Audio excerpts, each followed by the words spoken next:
कर बिना साझन पीबे शराब साची लाके तो हो जाबे बर्बाद रे। एको ऐसा मान ले कहना झन पीबे दारू हो जाबे बर्बाद रे। कर बिना साझन पीबे शराब साची लाके तो हो जाबे बर्बाद रे। एको ऐसा मान ले कहना झन कर बिना सा हो जाबे बर्बाद रे।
दारू ला पी के ते करथस लड़ाई गाँव गली माँ बताथस बड़ाई।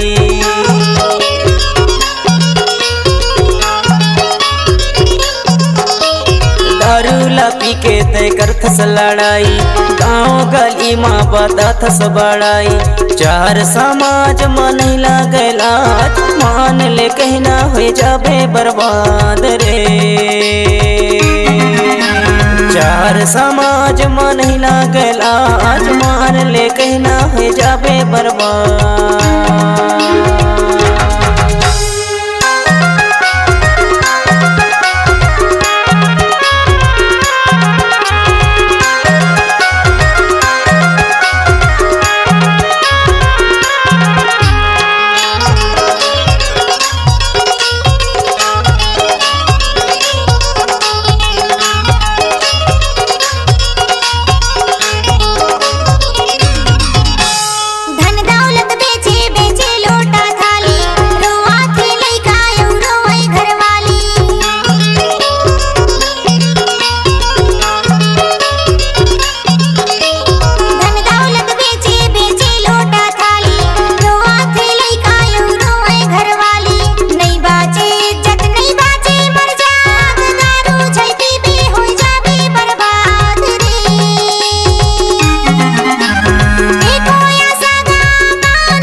कमलेश अंजू सबला गीत सुनाते गुणवानी गीत गा के सबला जीता थे।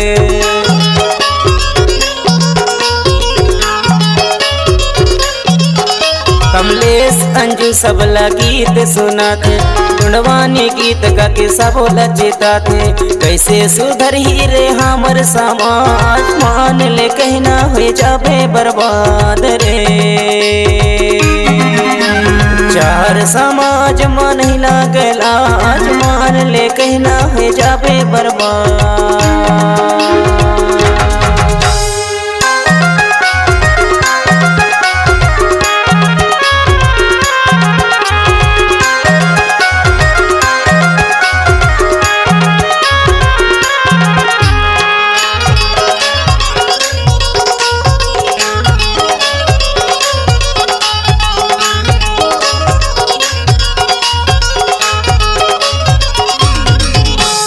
गाव गाली माँ बतावे तुर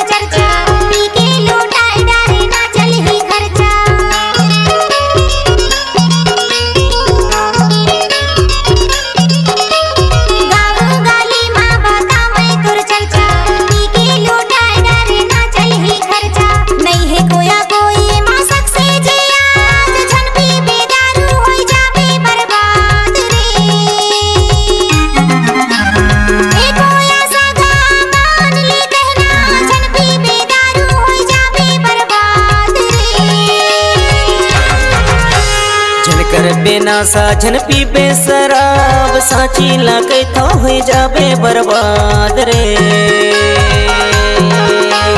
एको सगा मान ले कहना झन पीबे दारू हो जाबे बर्बाद रे। कर बिना साझन पीबे शराब साची लागे तो हो जाबे बर्बाद रे।